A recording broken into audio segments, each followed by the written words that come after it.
अब हम बात करने जा रहे हैं आज 3.5 के बारे में। अब तक हमने पढ़ी थी 3.4 तक, जहां पे आपने पढ़ा था एक ग्राफीय मेथड, दूसरा सबस्टिट्यूशन प्रतिस्थापन जिसको बोला जाता है हिंदी के अंदर, ठीक है, और एक विलोपन जिसको इंग्लिश में बोला जाता है एलिमिनेशन मेथड, ठीक है।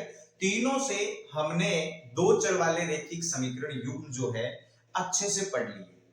Linear equation of two variable, जिसमें दो वेरिएबल होते हैं, दो चर होते हैं एक्स और वाई।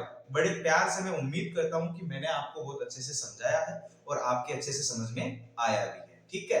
तो अब जो हमारी इसमें आखिरी जो विधि है वो है वज्र गुणन विधि। 3.5 प्रश्नावली है, इसके लिए हमने 3 एग्जाम्पल पहले इसके पढ़ लिए हैं बहुत अच्छे से, और मुझे उम्मीद है कि आपने बहुत अच्छे से पढ़ा है और उसको याद भी किया है। अब हम चल रहे हैं फर्स्ट क्वेश्चन 3.5 के अंदर, ठीक है। तो जो पहला क्वेश्चन है वो हमें कुछ बोल रहा है, और क्या बोल रहा है ये हम अब जानेंगे, ठीक है। निम्नलिखित समीकरणों के युग्मों में से किसका एक अद्वितीय हल है, किसका कोई हल नहीं है, या फिर किसके अपरिमित रूप से अनेक हल है।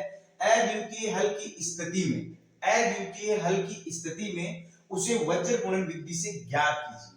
मैंने आपको इस पूरे चैप्टर में कम से कम 50 बार ये कंडीशन बता दी होगी कि अद्वितीय हल के लिए हमेशा जो रेशियो होता है a1/a2 के साथ b1/b2 का वो कभी भी बराबर नहीं होता है।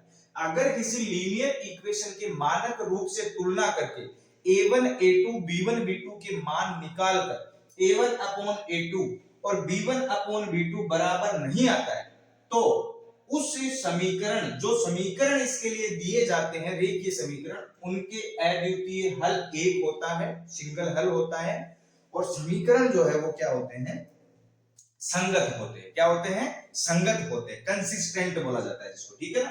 तो हम पढ़ते हैं इसको, पहले चेक करते हैं, क्योंकि इसने ऐसे बोला है कि अद्वितीय हल की स्थिति में आपको वज्र गुणन लगाना है। अगर अद्वितीय हल की स्थिति नहीं है तो आपको विधि नहीं बतानी है, आपको क्वेश्चन आगे नहीं बढ़ाना है, उतना ही आपको करना है, ठीक है। तो जो पहला क्वेश्चन है, x माइनस 3y माइनस 3 बराबर 0, 3x माइनस 9y माइनस 2 बराबर 0, ठीक है। अब इसका सॉल्यूशन करते हैं। सबसे पहले आप इसके अंदर से निकाल लीजिए जो रेशियो है, उसको निकालने के लिए हमें a1 b1 c1 a2 b2 c2 के मान चाहिए होते हैं, ठीक है। तो सबसे पहले आप यहां पे लिखिए दिए गए समीकरणों में, दिए गए समीकरणों में, समीकरणों में, ठीक है। तो ये जो समीकरण दिए गए हैं उनमें हमें a1 a2 b1 b2 ये सब के मान निकालने, ठीक है। तो a1 बराबर, अगर आप इस समीकरण की तुलना, comparison a1x plus b1y plus c1 बराबर 0 से करते हैं, तब यहां पे बड़े प्यार से देखिएगा a1x, तो यहां पे a1 नहीं है, मतलब यहां पे a1 0 तो है नहीं, और उसके अलावा एक ऐसी संख्या है जिसको x से गुणा कर दिया, मतलब x ही आ गया। तो एक ऐसी नंबर कौन सी होती है जिसको x से गुणा करने के बाद या फिर किसी भी नंबर से गुणा करने के बाद वही नंबर आ जाती है, मतलब a1 की वैल्यू क्या होगी, 1, ठीक है। दूसरी यहां पे देखो a1x प्लस b1y, प्लस है ना, b1y प्लस है, लेकिन यहां माइनस है, इसलिए हम ऐसा बोल सकते हैं कि जो b1 है उसकी वैल्यू क्या है, -3 है, ठीक है। और जो c1 है वो भी इसके साथ साथ क्या होगा, -3 होगा। तो बड़े प्यार से यहां पे लिख दीजिए a1 की जो वैल्यू है 1 है, और b1 की जो वैल्यू है हमारे पास -3 है, और जो c1 की वैल्यू है वो भी क्या है, -3 है। अब दोबारा से इसकी तुलना a2x plus b2y plus c2 बराबर 0, ठीक है, उससे कर दीजिएगा। यहाँ पे देखिएगा a2 बराबर आपको साफ साफ दिखाई दे रहा है 3 है, और b2 बराबर आपको साफ साफ दिखाई दे रहा है -9 है, और c2 बराबर आपको साफ साफ दिखाई दे रहा है -2 है, ठीक है। ध्यान देने योग्य बात यह है कि इनके अनुपात, अब अनुपात से, इनके जो अनुपात हम निकालते हैं, अनुपात से हम निकालेंगे कि a1 अपॉन a2 कितना है हमारे पास, ध्यान से देखिएगा 1/3, और b1 अपॉन b2 हमारे पास कितना है, -3/-9। खुशी खुशी आप माइनस से माइनस कैंसिल कर सकते हो, आपके पास इसका आंसर आ जाएगा 1/3। और c1 अपॉन c2 जो है अपना क्या आ रहा है अपने पास, -3/-2, माइनस से माइनस कैंसिल, और हमारे पास आंसर आ जाएगा 3/2। अब आप ध्यान से देखिएगा, हम ये लिख सकते हैं A1 अपॉन A2 बराबर B1 अपॉन B2 बराबर C1 अपॉन C2। अब इसको ध्यान से देखिए, A1 अपॉन A2 की value 1 upon 3, B1 upon B2 की वैल्यू भी 1 अपॉन 3, C1 अपॉन C2 की वैल्यू कितनी आ रही है 3/2। कुल मिला के ये दोनों बराबर है, लेकिन ये बराबर नहीं है। मतलब 1 upon 3 is equals to 1 upon 3 is not is equals to 3/2। कुल मिला के यहाँ पे बराबर जो है वो कट हो जाएगा। क्या हो जाएगा? कट हो जाएगा। ठीक है, तो ये जो स्थिति है ये कब बनती है, आप रिकॉल कीजिए, याद कीजिएगा कि मैंने आपको ये बताया था कि A1 upon A2 is not equal to B1 upon B2, मतलब अद्वितीय हल होगा, समीकरण जो है वो संगत होगा। मैंने आपको ये भी बताया A1 अपॉन A2 बराबर B1 अपॉन B2 बराबर C1 अपॉन C2 हो तो बहुत सारे हल होंगे, अपरिमित रूप से अनेक हल होंगे, और जो लाइन है वो हमारे पास कोइंसाइड लाइन आएगी, जिनको हम हिंदी में बोलते हैं संपाती रेखाएं। ठीक है, तीसरी जो समीकरण है, जो आपको कंडीशन बताई थी A1 अपॉन A2 बराबर B1 अपॉन B2 इस बराबर नहीं है C1 अपॉन C2 के, यहाँ जो है वो रेखाएं कौन सी आएगी? समांतर आएगी। ग्राफ के अंदर समांतर आएगी, मतलब वो एक दूसरे को कभी भी नहीं काटेगी। यहाँ पे कोई भी सॉल्यूशन नहीं होगा, मतलब आप यहाँ पे लिख सकते हो नो सॉल्यूशन। क्या लिख सकते हो? No solution. तो आप जरा गौर से देखिएगा, इस क्वेश्चन के अंदर आपको कौन सी स्थिति मिल रही है। इस क्वेश्चन के अंदर अगर मैं अपनी नजरों से देख पा रहा हूं तो मुझे समांतर लाइन वाली स्थिति मिल रही है। A1 अपॉन A2 बराबर B1 अपॉन B2 बराबर C1 अपॉन C2 नहीं है बराबर। ठीक है, तो यहाँ पे आप लिख सकते हो दिए गए समीकरण युग्म का कोई हल नहीं होगा, कोई हल नहीं होगा। ठीक है, ये क्वेश्चन अपना यहीं पे खत्म हो जाता है, क्योंकि क्वेश्चन हमें ये बोल रहा है कि अगर अद्वितीय हल है तो उस स्थिति में आपको उसे वज्र गुणन विधि से करना है, और अगर नहीं है तो आपको नहीं करना। That's all. अगर ये ऐसा होता, अद्वितीय हल की स्थिति आती, मतलब A1 अपॉन A2 बराबर नहीं होता B1 अपॉन B2 के, तो हम आगे इस क्वेश्चन को करते, अदरवाइज हम नहीं करेंगे। ठीक है, अपन पढ़ते हैं इसके नेक्स्ट पार्ट को। आप वीडियो पॉज करके इसको नोट कर लीजिएगा। अपना सेकंड पार्ट है, वो हमें बोल रहा है कि 2x प्लस वाई बराबर 5, 3x प्लस 2y बराबर 8। हम सबसे पहले इनको समीकरण रूप में लिखेंगे अच्छे से, हालांकि लिखे हुए हैं, लेकिन बराबर में 5 है, इसको हम इधर लेके आएंगे, या फिर डायरेक्टली हम इसको माइनस का मान लेंगे C1 C2 को। ठीक है, तो यहाँ पे जो सॉल्यूशन है उसको हम ऐसे लिखेंगे, दिए गए समीकरणों से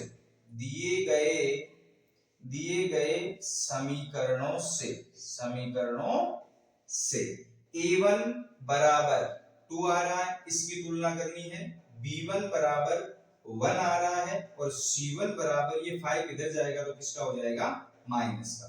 A2 बराबर हमारे पास कितना आ रहा है? 3 आ रहा है। B2 बराबर कितना आ रहा है? 2 आ रहा है, और C2 बराबर कितना आ रहा है? माइनस के 8। 8 जो है इधर आएंगे तो किसके हो जाएंगे? माइनस के हो जाएंगे। अब आप ध्यान से देखिएगा, इनकी जो हमें कंडीशन पता है तीनों, उनमें से ये वाले जो फॉर्मेट है ये कौन सी कंडीशन को फॉलो करते हैं। ठीक है, अब हम देख पाते हैं, देखो A1 अपॉन A2 बराबर आएगा 2/3, B1 अपॉन B2 बराबर आएगा 1/2, और C1 अपॉन C2 बराबर माइनस से माइनस कैंसिल और 5/8। ठीक है, तो हमारे पास जो सॉल्यूशन है वो निकल के आता है कि A1 अपॉन A2 बराबर नहीं है B1 अपॉन B2 के, ये भी बराबर नहीं है C1 अपॉन C2 के। कुल मिला के 2/3 जो बराबर नहीं है 1/2 के, ये दोनों बराबर नहीं है 5/8 के। अतः दिए गए समीकरणों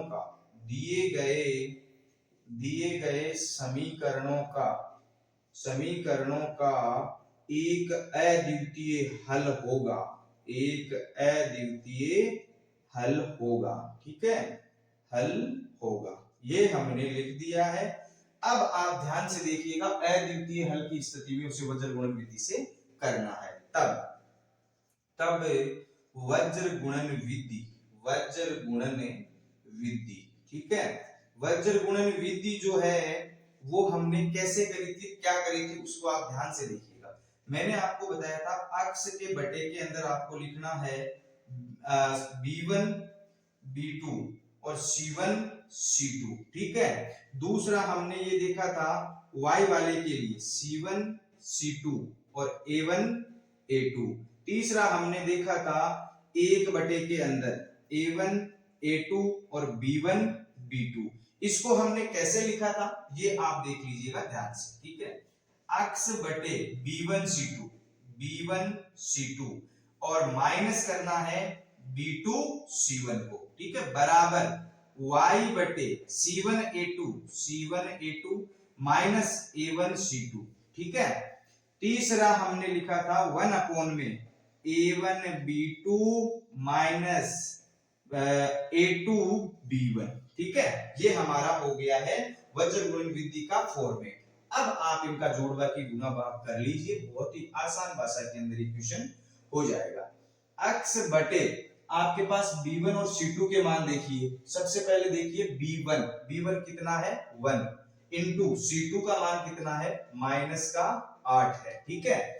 अब ध्यान से देखिएगा, दोबारा से B2 C1 माइनस कर दीजिएगा। B2 कितना है अपना 2 है और C1 कितना है अपना माइनस का 5 है, ठीक है, बराबर y अपॉन आपको देखना है C1 A2, ठीक है। C1 कितना है माइनस का 5 और A2 कितना है अपना 3, ठीक है, माइनस दूसरा देखिए A1 A1 कितना है अपना 2 है, ठीक है, और C2 कितना है अपना माइनस का 8 है, ठीक है, बराबर 1 बटे A1 कितना है 2 है, B2 कितना है ये B2 है, माइनस A2 कितना है अपना 4 है, सॉरी 3 है, कितना है 3, और B1 कितना है अपना 1 है। ये हो गया हमारे पास कैलकुलेशन का रूप। आसानी से हम इस कैलकुलेशन को कर पाएंगे।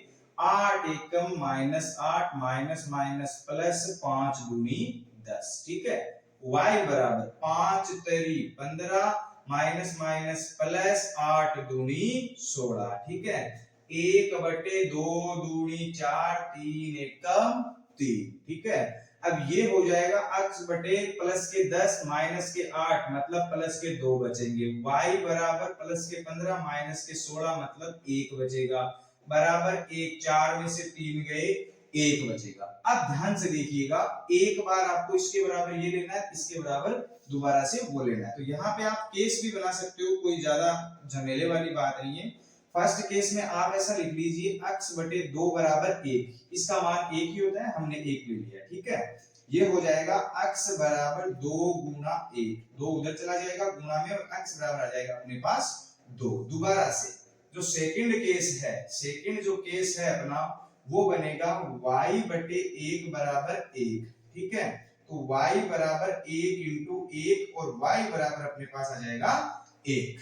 ये हो जाती है स्थिति। x बराबर हमारे पास मान आ गया 2 और y बराबर हमारे पास मान आ गया 1। आप चाहो तो इसको दूसरी विधि से चेक भी कर सकते हो मान सही है या नहीं है, ठीक है। यहाँ पे आप मान रख के चेक भी कर सकते हो कि x और y के मान बराबर है या नहीं। यहाँ पे x और y के मान लिखोगे तो इस कैलकुलेशन का मान आएगा 5। यहाँ पे x और y के मान पुट करोगे तो इस कैलकुलेशन का मतलब आएगा 8। कितना आएगा 8। तो कुल मिला के इक्वेशन हमारा एकदम परफेक्ट है। आराम से आप इसको रख के चेक कर सकते हो, कोई इश्यू नहीं है।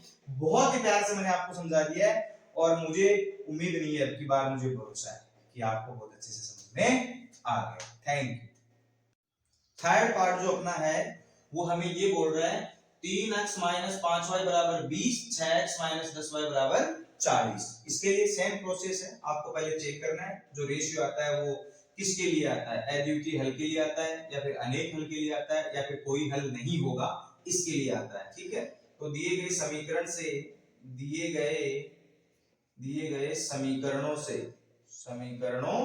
से ठीक है, a1 बराबर आप मान लीजिए 3, b1 बराबर -5 और c1 बराबर 20 इधर आएंगे तो किसके हो जाएंगे माइनस के।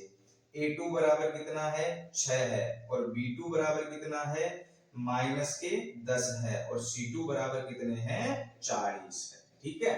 अब आप ध्यान दीजिएगा, इसके अंदर बड़े प्यार से आपको देखना है। अब हम अनुपात ज्ञात करेंगे तो a1 अपॉन a2 बराबर हमारे पास क्या आएगा 3/6, जिसका मान क्या हो जाएगा 3 का भाग 3 में एक बार, 6 के अंदर कितनी बार, 2 बार।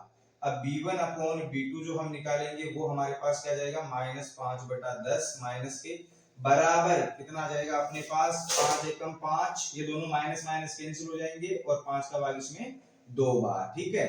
और C1 अपॉन C2 आप निकाल लीजिएगा, वो कितना आ जाएगा अपने पास माइनस के 20, और ये भी 40 माइनस के है, इधर आएंगे तो माइनस के हो जाएंगे, और यहाँ पे माइनस के 40, माइनस से माइनस कैंसिल, 20 में 20 का एक बार, 40 के अंदर 2 बार, कुल मिला के अपने पास आ गया a1 अपॉन a2 बराबर b1 अपॉन b2 बराबर c1 अपॉन c2 का जो मान है 1/2 बराबर 1/2 बराबर 1/2।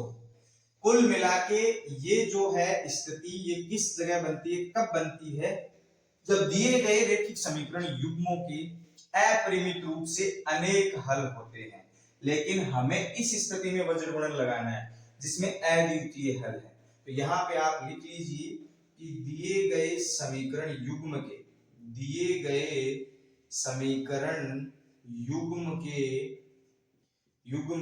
अपरिमित रूप से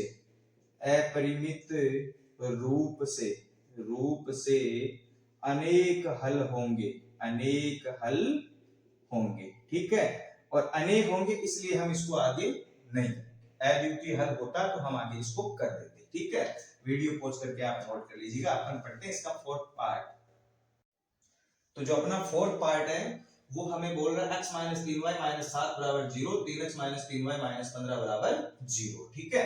इसको ध्यान से देखिएगा, ध्यान देने के बाद ये आपको समझ में आएगा, ठीक है। तो सबसे पहले हमारा वही काम है, दिए गए समीकरणों से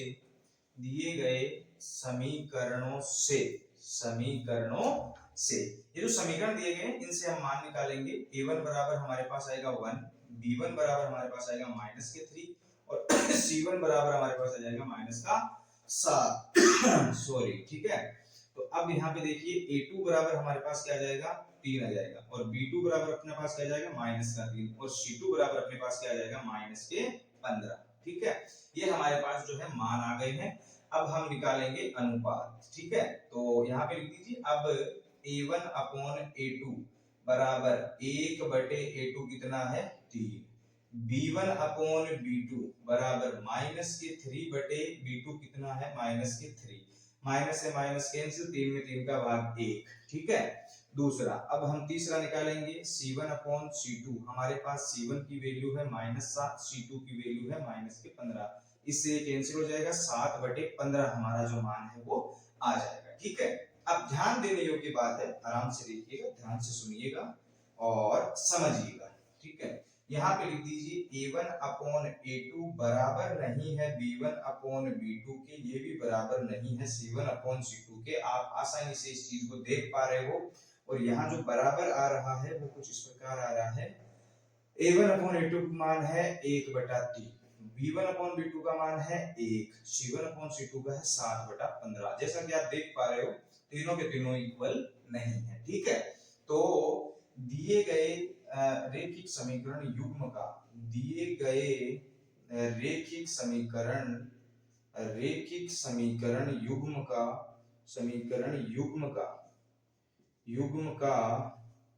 एक अद्वितीय हल होगा, ठीक है, अद्वितीय हल है। अतः वज्र गुणन विधि से, ठीक है, क्योंकि हमें क्वेश्चन में बोला गया है कि आपको वज्र गुणन विधि से इसको करना है, ठीक है। तो वज्र गुणन विधि जो है वो हमें क्या बोल रही है मेरे शेरों, ये बोल रही है कि x बटे b1 b2 c1 c2 y बटे c1 c2 a1 a2 और 1/a1 a2 और b1 b2, ठीक है। इसकी जो कैलकुलेशन है वो आएगी हमारे पास x बटा, इसको गुणा कर दीजिए b1 c2 minus b2 c1, ठीक है, बराबर y बटे c1 a2 minus c2 a1 बराबर 1/A1B2 माइनस A2B1। ये हमारे पास स्थिति आ गई है, कंडीशन आ गई है। हम थोड़ा जल ग्रहण कर लेते हैं। क्या ग्रहण कर लेते हैं? जल ग्रहण कर लेते हैं,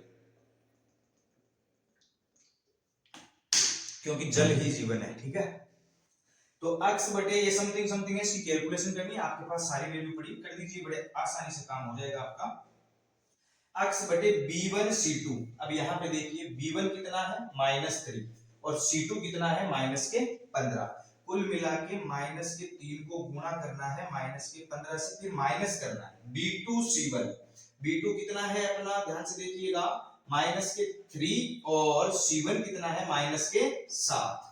-3 और माइनस के ही अपने पास आ गए 7 बराबर y बटे y बराबर क्या है, ये क्या आ जाएगा C1A2। C1 कितना है -7 है, कितना है -7, और A2 कितना है 3 है अपना, 3 है, क्या है A2 3 है, यहाँ पे बराबर का साइन है। ठीक है, और माइनस हमारे पास C2A1, C2 कितना है -15। ठीक है, A1 कितना है अपने पास 1 बराबर 1 बटे A1B2। A1 1 है हमारे पास और B2 जो है हमारे पास कितना है -3 है, माइनस A2B1। A2 कितना है 3 है और B1 कितना है अपने पास -3 है। अब ये बहुत ही आसान कैलकुलेशन है, सिर्फ और सिर्फ गुणा करना है। तो हमारे पास आ जाएगा x बटे, ध्यान से देखिएगा, 15 माइनस माइनस प्लस, यहाँ पे सीधा प्लस का 45 आ जाएगा। अब देखना ध्यान से, minus minus plus, plus minus minus, मतलब 3 माइनस है तो पहला माइनस दूसरे से होगा तो प्लस, फिर जो प्लस आएगा वो तीसरे माइनस से होगा तो माइनस। 7 21 माइनस के 21 बराबर y बटा यहाँ पे देखो 7 21 माइनस के 7 है प्लस के 3 है, इसलिए आंसर आएगा माइनस में। यहाँ पे ध्यान से देखिएगा, माइनस के 15, एक ये माइनस, दो माइनस हो गए, माइनस माइनस प्लस हो जाएंगे, 15 एकम 15। ठीक है, यहाँ पे आप देखिएगा ध्यान से, लास्ट वाली जो पोर्शन है उसको 1 को 3 से गुणा करेंगे, माइनस के 3 आ जाएंगे, 1 बटा माइनस के 3, माइनस माइनस प्लस 3 तारी 9। ये कैलकुलेशन हो गया, बहुत ही आसान काम हो गया अपने पास। x बटे 45 में से 21 जाएंगे, कितने बचेंगे 24। ठीक है, y बटे 21 15 माइनस के क्या बचेंगे 6, 1 बटे 9 में से 3 गए, कितने बचेंगे 6 बचेंगे। ठीक है, यहाँ पे आप केस ले लीजिए कि फर्स्ट जो केस है हमारा, वो हम उसमें x का मान निकालेंगे। किसका मान निकालेंगे? x का मान निकालेंगे। ठीक है, तो x बटे 24 बराबर 1 बटे 6, यहाँ पे इसको इसके बराबर लेना है।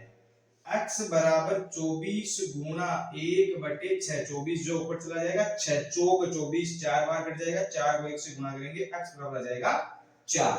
ठीक है, दोबारा से जो सेकंड केस है, सेकंड जो हमारी केस है वो क्या बन के आ रही है, y बटे -6 बराबर 1 बटे 6। ठीक है, y को आप इधर ही रख लीजिए, -6 को उधर भेज देंगे, वो 1 के गुणा के अंदर चला जाएगा, प्लस माइनस कुल मिला के आंसर आएगा माइनस में। ठीक है, क्योंकि प्लस और माइनस है, 6 एकम 6, 1 को 1 से गुणा करेंगे 1 ही आएगा। मेरा मतलब ये है कि y बराबर आपके पास -1 आ गया है, x बराबर आपके पास कितना आ गया है 4 आ गया। बहुत ही आसान भाषा में आपको समझा दिया। इसी के साथ अपना फर्स्ट क्वेश्चन कंप्लीट हो जाता है। अपन पढ़ते हैं इसके सेकंड क्वेश्चन को। थैंक यू, पढ़ते रहिए, मुस्कुराते रहिए और ध्यान से पढ़ते रहिए। ऐसे नहीं वीडियो देख रहे हैं, स्किप कर रहे हैं, चल रहे हैं, बड़े मजे से पढ़िए, आपको बड़ा फायदा होगा, ये हमारा आशीर्वाद है। तथास्तु, धन्यवाद, बहुत बहुत मुबारकबाद आपको हमारे चैनल से जुड़ने के लिए। Thank you.